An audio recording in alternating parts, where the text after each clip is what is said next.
नमस्कार, Motherland post digital media network में आपका स्वागत है। और इस वक्त हमारे साथ दादरी विधानसभा क्षेत्र से बहुजन समाज पार्टी के विधायक के प्रत्याशी हैं, जिन्हें आगामी विधानसभा चुनाव 2022 के लिए प्रत्याशी घोषित किया गया है। और इससे पहले हमने इंटरव्यू जब लिया था तो किसान नेता मनवीर भाटी के बसपा ज्वाइन करने के बाद की इंटरव्यू ली थी। और इस बार जब इंटरव्यू ले रहा हूं तो प्रत्याशी घोषित किए जा चुके हैं मनवीर भाटी जी। मनवीर भाटी जी, आपका हमारे इस इंटरव्यू सीज़न में बहुत बहुत स्वागत है।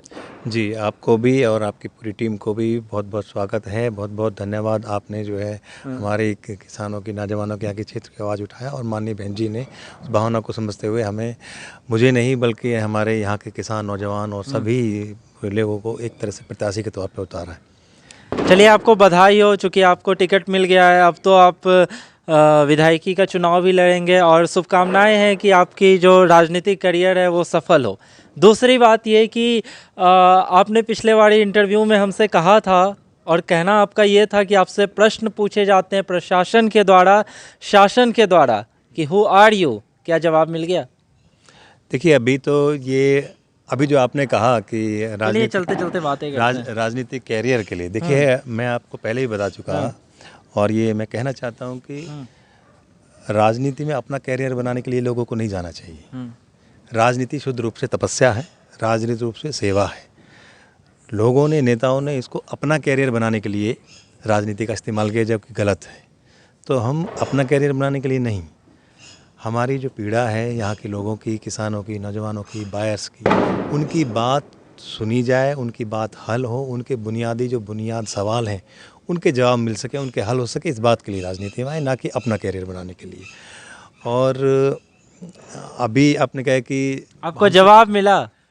जवाब तो जनता देगी, अभी तो जनता तो देगी, लेकिन आपके पास भी एक प्रश्न था कि हु आर यू। तो क्या आपको कुछ न कुछ तो जवाब मिल गया होगा। अब आप कह सकते हैं कि मैं कौन हूँ। हाँ, अब मैं अपने साथ साथ जो सड़क पे लड़ने वाले लोग हैं, हम लोगों ने सड़क पे लड़ाई ली, अब सड़क के साथ साथ सदन पे लड़ने की तैयारी के लिए हम ये कह सकते हैं। अच्छा, इसके बाद कोई घटना हुई क्या जिसमें ये प्रश्न पूछा गया, हु आर यू? उसके बाद हमारी प्राधिकरण के साथ कोई ऐसी वार्ता नहीं हुई, लेकिन एक बात हमारे साथ बहुत गलत हुई। उसके बाद हमारे जो वीर गुर्जर सम्राट मीर भोज जी की प्रतिमा लगाने माननीय मुख्यमंत्री जी आए, तो उनके नेतृत्व में, उनकी मौजूदगी में, उनके नेताओं द्वारा हमारे समाज के शूरवीर, सम्राट, राष्ट्रभक्त वीर गुर्जर मीर भोज जी की प्रतिमा के नाम पे कालिक पोती गई। वो हमारे लिए, हमारे समाज के साथ साथ राष्ट्र का अपमान हुआ है। नाम पे कालिक पोती गई या फिर उनके नाम के पीछे से जो है गुर्जर हटा दिया गया? वही है ना, वही। लेकिन मेरा सवाल है, नहीं मनवीर भाटी जी, ये बहुत गर्म मुद्दा रहा है आपके दादरी क्षेत्र में या फिर पूरे उत्तर प्रदेश में। तो सवाल मेरा ये कि आखिर मिहिर भोज को एक किसी पर्टिकुलर समाज से क्यों जोड़ा जाता है? समाज से, अच्छा, चंद्रशेखर आज़ाद जी को हम पंडित जी कह के अपना गौरव मानते हैं, हम सब उसका पंडित जी कहते हैं। और महाराणा प्रताप राणा साहब को हम राणा कहते हैं, हम उनको मानते हैं। बाबा भीम, यही मैं कहना चाहता हूँ कि राणा अगर हैं तो राणा तो राजपूतों के ही सिर्फ राजा नहीं थे, गुर्जर के भी सम्राट थे, सबके सम्राट थे। हम वही तो कह रहे हैं कि हमारे समाज ने जितने भी हमारे राष्ट्रभक्त थे वो किसी भी समाज से थे। लेकिन नाम हटा देने से क्या हो जाता है? इतिहास तो नहीं बदल जाएगा ना? नहीं, तो नाम हटाना क्या अच्छी बात है? जब हम सबका सम्मान करते तो हमारे एक राष्ट्रभक्त वीर गुर्जर के सामने से गुर्जर हटाने से क्या मिला? इनको इस पे नाम नहीं करना चाहिए। मुख्यमंत्री जी ने ये कहा था। अच्छा, आप इसको दोषी, इसके लिए दोषी किसे मानते हैं? देखो, मुख्यमंत्री जी ने कहा, खुद कह के गए और उसका उलट करके चले गए। उन्होंने कहा था कि जो राष्ट्रभक्त लोग होते हैं वो भाषा और समाज के प्रतीक नहीं होते, वो राष्ट्र का प्रतीक होते हैं। फिर हम ये कहते हैं कि जब हमारा सारा समाज, सभी शूरवीरों का, जो हमारे राष्ट्रभक्त, सरदार भगत सिंह, अरे शहीद महाजब, उनका नाम आते तो रोंगटे खड़े हो जाते हैं, सभी समाज के रोंगटे खड़े हो जाते हैं। तो फिर हमारे समाज के साथ ये अपमान क्यों? बात इस बात की है, इस बात में उनके नाम क्यों हटाया गया? हम बस ये पूछना चाहते हैं, उन्होंने क्यों हटाया? जब उनका नाम लिखा हुआ था, अगर कल को सरदार भगत सिंह के सामने से सरदार हटा दिया जाए तो ये अच्छा होगा, और चंद्रशेखर आज़ाद जी के सामने पंडित जी हटा दिया जाए, क्यों भाई? अगर जिस समाज से आए उसको, समाज को गर्व है, पूरे देश को गर्व है, तो ऐसे ही हमें जिस समाज के, चाहे वो सरदार भगत सिंह हो, अगर दादरी के एमएलए बन गए तो क्या होगा अगला स्टेप इस मुद्दे को लेकर? देखिए वो तो उन्होंने चुपके से नाम, उनके जो नेता नहीं, हैं, आप क्या करेंगे? उन्होंने तो जो किया किया। हाँ, हम सबसे पहले उनको सम्मान वापस दिलाएंगे। और जो हमारे मिहिर बोझ डिग्री कॉलेज है, तो उसको वीर गुर्जर यूनिवर्सिटी बनाने की हम मांग करेंगे सबसे पहले, क्योंकि ये हमारे यहाँ के नौजवानों को मेरठ जाना पड़ता है, तो मेरठ जाना ना पड़े, बाकायदा चौधरी चरण सिंह यूनिवर्सिटी की एक शाखा यहाँ हो, यूनिवर्सिटी की हम घोषणा की मांग करेंगे और इसको मनवाने का पूरा प्रयास करेंगे कि यहाँ के जितने भी हमारे आसपास के बहुत सारे कॉलेज हैं उनको मेरठ ना जाना पड़े, वीर गुर्जर सम्राट मीरोज की यूनिवर्सिटी हो। ये हम उनको सम्मान दे के और यहाँ के नौजवानों को के लिए जो मुसीबत है उनका हल कराने का प्रयास करेंगे। दोनों बात हो। चलिए, आपने दादरी के बारे में बात किया, 5 बड़ी घोषणाएं कीजिए आज मेरे चैनल पे। देखिए, घोषणाएं तो हमारे यहाँ के जो हम किसानों के बीच में जाएंगे, नौजवानों को 5 बड़ी घोषणाएं मनवीर जी, 5 बड़ी घोषणाएं स्टेप बाय स्टेप। देखिए, पहली घोषणा ये है कि जो क्षेत्र के जो विकास है, जो रुक गया है, वो वापस आएगा, चाहे वो गांव का हो या शहर का हो, हमारे पूरे इलाके का हो, वो वापस आएगा। जो सर्व समाज का अपमान, गुर्जर समाज का अपमान हुआ, जाट समाज का अपमान हुआ, प्रजापति समाज का अपमान हुआ, वाल्मीकि समाज का, सर्व समाज का बहन जी की सरकार में सम्मान वापस आएगा सर्वप्रथम। उसके बाद विकास वापस आएगा। उसके बाद किसान, जितना भी किसान है, जो उनके बुनियादी हल हैं वो समस्या का समाधान होंगे। जो बायर्स हैं उनकी मेहनत, उन्होंने अपनी मेहनत करके जो अपने रजिस्ट्रेशन का मुद्दा, हाँ मैं कहने जा रहा हूँ, उन्होंने अपने पैसे जमा कर दिए। ये पहले हिंदुस्तान के इतिहास में पहली बार हो रहा है। अपने घर के लिए वो पैसा जमा कर चुके हैं और उनके घर की चाबी उनको नहीं मिली है। उनके घर की चाबी, उनको सपना उनको पूरा मिले, उनके घर की चाबी उनको ये दी दूसरा जाए। मुद्दा। तीसरा मुद्दा जी, ये उनको, क्योंकि ये उनके सपने को पूरा करना है और उनकी हिमायत, उनका रजिस्ट्रेशन की जो मांग है उसे आप पूरा करेंगे बिल्कुल पहले 100 दिन में। इसका पूरा प्रयास इसी का। तीसरा वादा दादरी के जनता के साथ मनवीर भाटी जी क्या करेंगे? ये तीसरा था। दूसरा, हमने पहले कहा कि सर्व समाज का सब वापस आएगा। दूसरा जो है, जो हमारी जो मीर मौजी की जो यूनिवर्सिटी की बात हुई, ठीक है। तीसरा विकास। और ये हमारा 5वां मुद्दा है जी। तो 5वां मुद्दा ये है कि हम सब मिलके यहाँ के जो मुद्दे हैं, जो भी जैसे जिसके मुद्दे हैं, यहाँ की जनता मुद्दे बनाएंगे, उनकी समस्या और समाधान करने की जवाबदेही हमारी होगी। ये 5वां है। चलिए, आपकी तबीयत खराब है, बैठकर बात करते हैं, हम अच्छे से बात करेंगे। अब तो आप चूँकि प्रत्याशी हो गए हैं तो आपसे सवाल भी बड़े बड़े अब पूछे जाएंगे और बड़ी जिम्मेदारी के साथ आपको जवाब भी देना पड़ेगा। तो मनवीर भाटी जी, अभी आप कुछ देर पहले मुझसे चौकी के बारे में कुछ बात कर रहे थे, क्या कह रहे थे? हाँ, मैं ये कह रहा था कि जब आप उधर से आए होंगे गांव की तरफ से, तो आपने देखा होगा वहाँ पे चेरी काउंटी चौकी, आपने देखा हो सिटी चौकी, गौर सिटी चौकी। हम ये पूछना चाहते हैं, अगर कोई पूंजीपति ये कहे कि मैं पूरा यहाँ पे एसएसपी कार्यालय बनवा दूंगा, तो क्या उसके नाम से एसएसपी कार्यालय बन सकता है क्या? ऐसा क्यों हो रहा है ये मौजूदा सरकार में? मतलब हमारे जनता के पैसे से सरकार अगर अपने लिए चौकी नहीं बना सकती, वो भी किसी पूंजीपति से बनवाएगा और वो पूंजीपति उनका अपना नाम लिखेगा, तो इसलिए श्रवण की बात नहीं हो सकती। महापुरुषों के नाम से होनी चाहिए चौकियाँ। गोलचक्कर महापुरुष। आप क्या करेंगे अगर आप आ जाते हैं सत्ता में, आप विधायकी का चुनाव जीत जाते हैं, किस मांग को उठाएंगे उसके लिए? किस तरह से आप क्या चाहते हैं? आखिर उनके नाम में परिवर्तन हो तो किस तरह से परिवर्तन हो, ये बताइए। वही जो मैं कह रहा हूँ ना, जो यहाँ पे जैसे अभी हमने पहले यहाँ पे गौर सिटी चौक वो कहते थे, हमने वहाँ किसानों ने धरना दिया, किसानों की ज़मीन गई है, तो हमने किसान चौक उसका नाम दिया है, उसको किसान चौक दिया। तो चूँकि किसान देश का अन्नदाता है, किसान राष्ट्र, हमारे कृषि प्रधान देश की पहचान है। दूसरा, हमारे महापुरुषों के नाम पे चौकियाँ हों, गोल चक्कर महापुरुषों के नाम पे हो। अब क्यों ये ईटा सीटा और पूंजीपतियों की ब्रांडिंग करने पे सरकार क्यों लगी है भाई? सरकार का काम पूंजीपतियों की ब्रांडिंग करने का नहीं है। सरकार का काम जनता के पैसे से जनता के लिए काम करने का होता है, उनके हित के लिए काम करना होता है, ना कि पूंजीपतियों मित्रों की ब्रांडिंग करने का। और आज की सरकार ये कर रही है। आप देखना, जाते हुए आपको खुद शर्म आएगी कि अगर कोई बिल्डर 2 कमरे डाल के पुलिस के लिए चौकी बना देता तो उसके नाम से क्यों हो सकती है वो? क्या इतना पैसा नहीं है प्राधिकरण के पास? प्राधिकरण के पास इतना पैसा है और यहाँ का फंड यहीं पे खर्च होगा, ये माननीय बहन जी की सरकार में घोषणा हुई थी। लेकिन एक सवाल ये भी उठता है ना कि जब वो सोसाइटी उस नाम से है तो उस सोसाइटी के नाम पर ही उस चौकी को रख दिया जाए, इससे ज़्यादा लोग उसके लिए लॉकेट होंगे, मतलब लोकेशन को सही से चेक कर पाएंगे। नहीं, ये कहाँ सा मापदंड है भाई।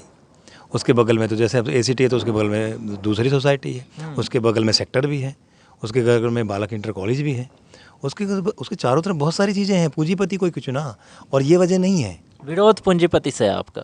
नहीं, विरोध पूंजीपति से नहीं है। विरोध ये है कि सरकार पूंजीपतियों से अपने दफ्तर बनवा रही है, और वो भी सरकारी। वो दफ्तर बिल्डर ने बनाए हैं और बिल्डर का नाम इसलिए है। ठीक है, लंबा डिस्कशन चलेगा इस पर। आप ये बता दीजिए कि आप क्या करेंगे। इसका मैं स्पष्ट कर दूं, उनका नाम इसलिए नहीं डाला। आप शायद उसको इसलिए देख रहे हैं कि गौर सिटी के बगल में चौकी है तो उसको गौर सिटी का नाम दे दिया, इसलिए नहीं है उनका नाम, इसलिए नहीं है। वो जो उसकी बिल्डिंग बनाई है, इंफ्रास्ट्रक्चर जो उसकी जो 2 कमरे और बरामदे बनाए हैं, वो गौर सिटी ने बनाए हैं, इसलिए उस पर उसका नाम डाला है। अच्छा, तो हम ये कह रहे हैं, कोई पूंजीपति कहते हैं कि मैं SSP का कार्यालय बना दूंगा, कमिश्नर का कार्यालय बना दूंगा, क्या उसके नाम से कमिश्नर का कार्यालय बन सकता है? क्या नहीं बन सकता ना।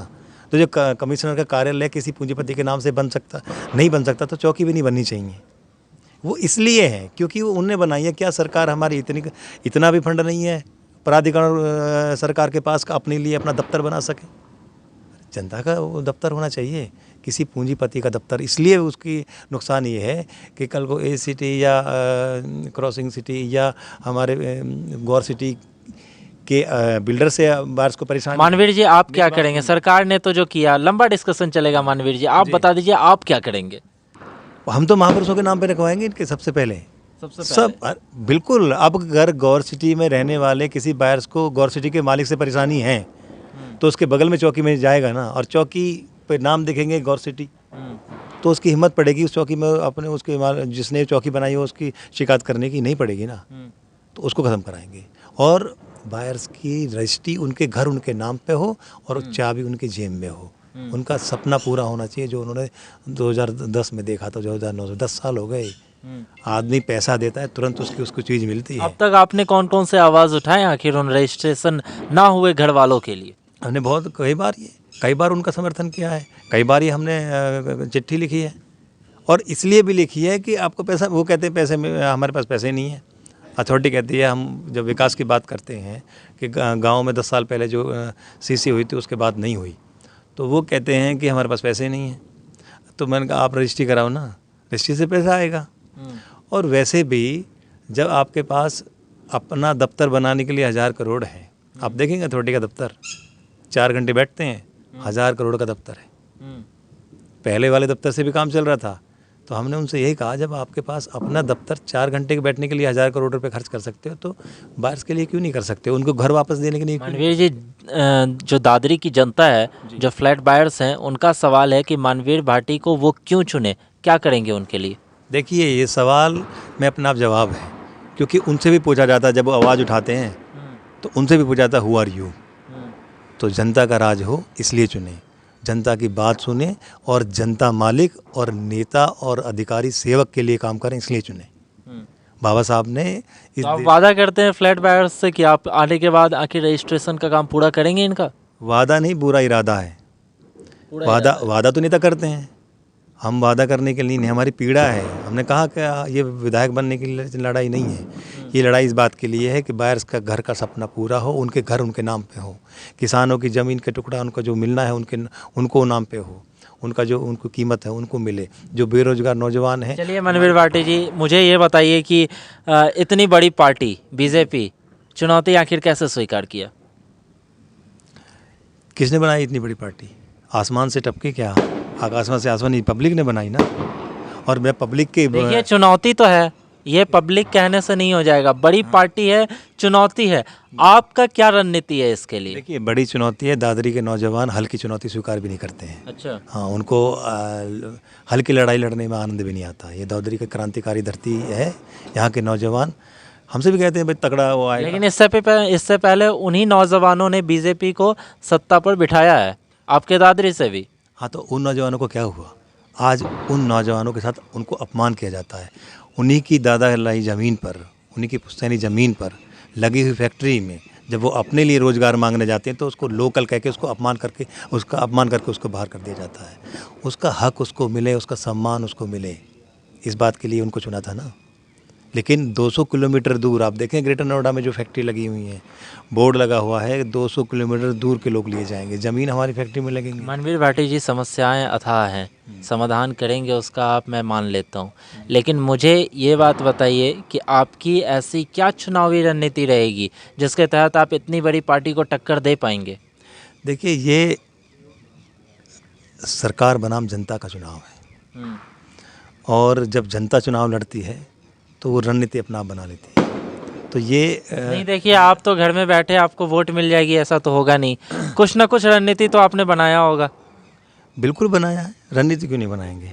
युद्ध है बाकायदा, और ये अधर्म के खिलाफ धर्म का युद्ध है, क्योंकि जनता के लिए, जनता का सरकार बने, जनता का राज हो, जनता की बात हो, इसका युद्ध है। और इसलिए हम बताइए आपका रोड मैप क्या है आखिर चुनाव को लेकर, चूँकि 5 महीने चुनाव को रह गए हैं तो कुछ ना कुछ रोड मैप आपने बना रखा होगा। देखिए, हम हर उस किसान नौजवान, हर जो हमारे दादरी विधानसभा से वोटर हैं, हमारा प्रयास रहेगा और ये कि हम हर उस व्यक्ति तक जाएं जिसके पास आज तक कोई पहुंचा ना हो। हम उस तक जाएंगे, हर किसी के पास, बेटे के पास अलग जाएंगे, पिताजी के पास अलग जाएंगे, बेटे से बेटे की समस्या पूछेंगे और बाप से, पिताजी से उनके पिताजी की समस्या पूछेंगे, मातृशक्ति से मातृशक्ति की समस्या पूछेंगे, मजदूर से मजदूर की समस्या पूछेंगे। हम हर किसी के पास जाएंगे, उन्हीं के बीच में रह के, उन्हीं के बैठ कर रणनीति बनाएंगे, उनके साथ बैठ कर रणनीति बनाएंगे। हम किसी को नहीं छोड़ेंगे, हम सबके पास जाएंगे, बायर्स के साथ बैठ के बायर्स की साथ रणनीति बनाएंगे कि उनके मुद्दे क्या हैं, नौजवानों के साथ बैठ के नौजवानों की रणनीति बनाएंगे कि उनके मुद्दे क्या हैं, और किसानों के साथ बैठ के किसानों की रणनीति बनाएंगे कि उनके मुद्दे क्या हैं। रणनीति यही है कि मुद्दे की राजनीति होगी, व्यक्ति की नहीं। तो मुद्दे की जब राजनीति होगी, हम मुद्दे की रणनीति बनाएंगे। मुद्दा पहले होगा। जब भाजपा का नेता आएगा तो उससे पूछा जाएगा कि आपको वोट क्यों दें, आपने 10% खारिज करा दिया, 10% प्लॉट नहीं तो वोट नहीं। और जब बायर्स में हो जाएंगे तो वहाँ के बायर्स कहेंगे हमारा घर हमारे नाम पे नहीं तो वोट नहीं।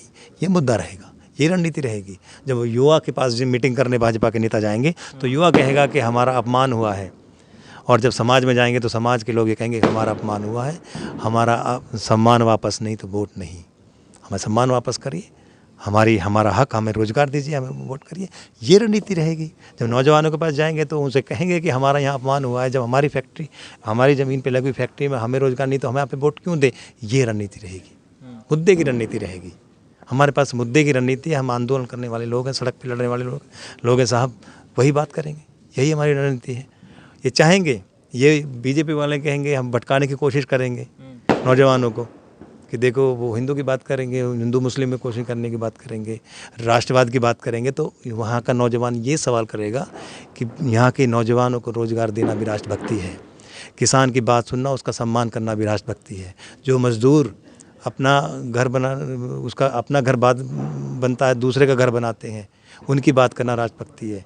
वो किसान जो अपना पेट भूखा रहता है, दुनिया का पेट भरता है, उसकी बात सुनना राष्ट्रभक्ति है। वो नौजवान जो इस देश की असली ताकत है, जो मोदी जी कहते हैं युवाओं का देश है, उनको रोज़गार देना, उनका सम्मान देना राष्ट्रभक्ति है। जो बायर्स जो अपना पैसा खर्च, मोदी जी के समर्थक लगते हैं क्या आप? नहीं, ये समर्थक मोदी जी के हम कहाँ से हो गए। हम उनको ये बताना चाहते हैं कि ये राष्ट्रभक्ति है। नहीं, अभी आप कह रहे हैं कि मोदी जी कहते हैं हमारा देश का युवा ही हमारा राष्ट्र है। हाँ, तो लेकिन उन्होंने किया क्या उनके लिए? अब आप एक बात बताइए, एक साधारण किसान का बेटा सामान्य परिवार से जब जाता है तो वो पकौड़े तलने के लिए तो इंजीनियरिंग नहीं करता है ना, उसको रोज़गार मिले, उसको सम्मान मिले। लेकिन इस बात को मैं क्लैरिफाई करना चाहता हूँ, 1 मिनट, मैं इस बात को क्लैरिफाई करना चाहता हूँ। पकौड़े तौलने से जो पकौड़ा तला जाता है उससे उनका ये अर्थ नहीं था। बाद में उन्होंने क्लैरिफाई भी किया, अन्य बीजेपी नेताओं ने भी क्लैरिफाई किया कि पकौड़े तलना जो है एक तरह का नीच काम क्यों दिखाया जाता है। कौन कह रहा है कि नीच काम है? क्या इंजीनियर एक पकौड़े तल के एक बहुत बड़ा रेस्टोरेंट नहीं बना सकता? पकौड़े तलना मतलब ये नहीं होता ना मनवीर भाटी जी कि हम ठेले पर ही पकौड़े तल रहे हैं। देखिए, हर काम सम्मान योग्य होता है। पकौड़े तलने वाले भी काम सम्मान योग्य होता है, चाय बनाने वाले सम्मान होता है, लेकिन जो पढ़ाई करता है, इंजीनियरिंग करता है, तो इसलिए करता है कि उसको इंजीनियरिंग की नौकरी मिले। जो एमबीबीएस करता है वो इसलिए एमबीबीएस करता है कि उसको डॉक्टर बनना है। जो हलवाई का बेटा है वो उसमें जाता है तो वो पकौड़ा तो लेगा, जाहिर सी बात है। लेकिन डॉक्टर अगर कोई एमबीबीएस करेगा, एमबीबीएस करने के बाद पकौड़ा तलेगा, तब तो गलत बात है ना। तो जो अपने सपने देखा है, उसे डॉक्टर बनने का सपना देखा है, उसी के लिए मेहनत करना है, लेकिन उसका हक उसको नहीं मिलेगा तो गलत बात है। जो इंजीनियरिंग का सपना देख के इंजीनियरिंग के लिए मेहनत कर रहा है, दिन रात मेहनत कर रहा है और वो इंजीनियर नहीं बनता है, आप इतने युवाओं के लिए रोजगार ला देंगे क्या? हाँ, नियत कैसे ला देंगे, क्या रणनीति है? इच्छा शक्ति मजबूत होनी चाहिए भाई। इच्छा शक्ति आपकी मजबूत रहेगी, इतनी रोजगार ही नहीं रहेगी, आप कैसे देंगे? इतना काम ही नहीं रहेगा तो। अच्छा, एक बात बताइए, हमारे यहाँ भी एक फैक्ट्री है चल रही हैं, उसमें आप डाटा निकलवाइए। हमारे यहाँ जो फैक्ट्री लगी हैं उन फैक्ट्री 1.5 लाख फैक्ट्री हैं, 1 लाख नौकरियाँ हैं, लेकिन हमारे यहाँ के लोगों को 10,000 भी 5,000 भी लोग नहीं हैं। तो हम ये कह रहे हैं जहाँ जो सुविधा है वहाँ के लोगों को वो नौकरी दी जाए, कहीं और फैक्ट्री लगती है वहाँ के लोगों को दी जाए। चलिए, आप ये कहना चाह रहे हैं कि दादरी के युवाओं को जो है यहाँ जो फैक्ट्री लगी हुई है उसी में नौकरी मिलना चाहिए और आप आने के बाद दिलवाएंगे? नहीं तो क्या प्रधानमंत्री जी ने नहीं वादा किया था 2 करोड़, जब उनको नौकरी देनी नहीं थी? नहीं, राष्ट्रीय मुद्दा छोड़िए, मुझे दादरी के युवाओं का बताइए कि आप यहाँ पे उन्हें लोकल कंपनियों में, जो यहाँ पे कंपनियाँ हैं जो दादरी क्षेत्र में, उसमें आप नौकरी दिलवाएंगे? 50%। अगर 100% क्यों नहीं? 10% क्यों हो? 100% क्यों नहीं? नहीं, हम ये कह रहे हैं कि 100% इसलिए नहीं, हमारी मांग 50% की इसलिए रही है कि जो यहाँ नौकरी लगी है उसमें आधे हमारे जो आसपास के लोग हैं उनके भी। तो हम ये चाहते हैं कि जो आप 50% आरक्षण चाहते हैं उन कंपनियों में?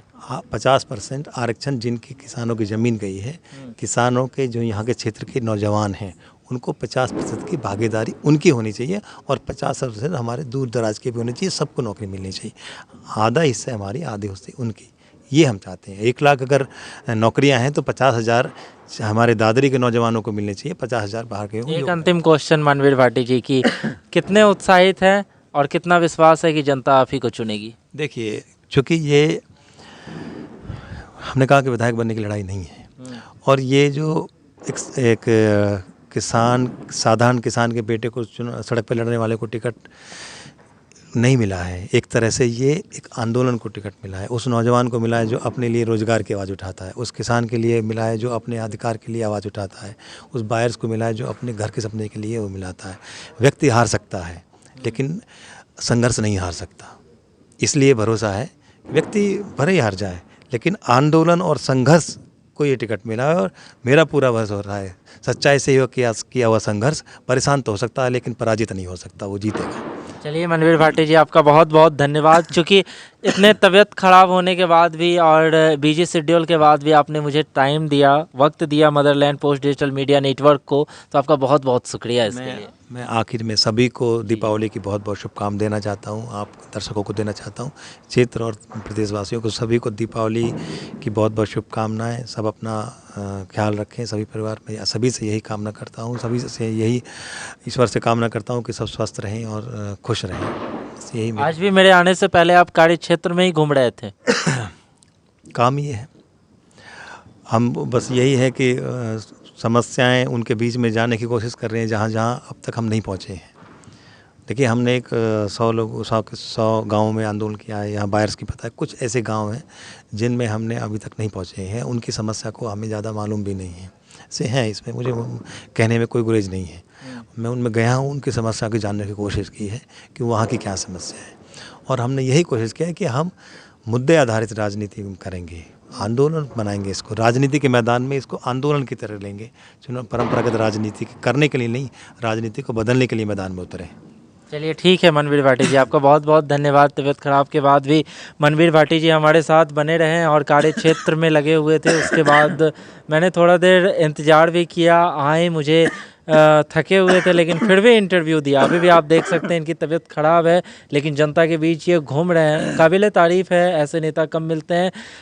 Motherland post digital media network हमेशा जनता की आवाज़ उठाता रहा है और आने वाले जो प्रत्याशी हैं जिन्हें टिकट दिया गया है उनसे भी बात करता है, आखिर उनके मुद्दे क्या होंगे उत्तर प्रदेश चुनाव 2022 को लेकर। Motherland post digital media network के बारे में मैं एक बात और आपको बताना चाहता हूं कि 2022 इलेक्शन को लेकर 22 करोड़ की जनता से मिलाने का वादा भी आपसे Motherland post digital media network करता है और इस वादे पे हम खड़े उतरेंगे। आप देखते रहिए Motherland post digital media network. मैं आपके साथ सचिन सिंह राठौड़, आपका बहुत बहुत धन्यवाद।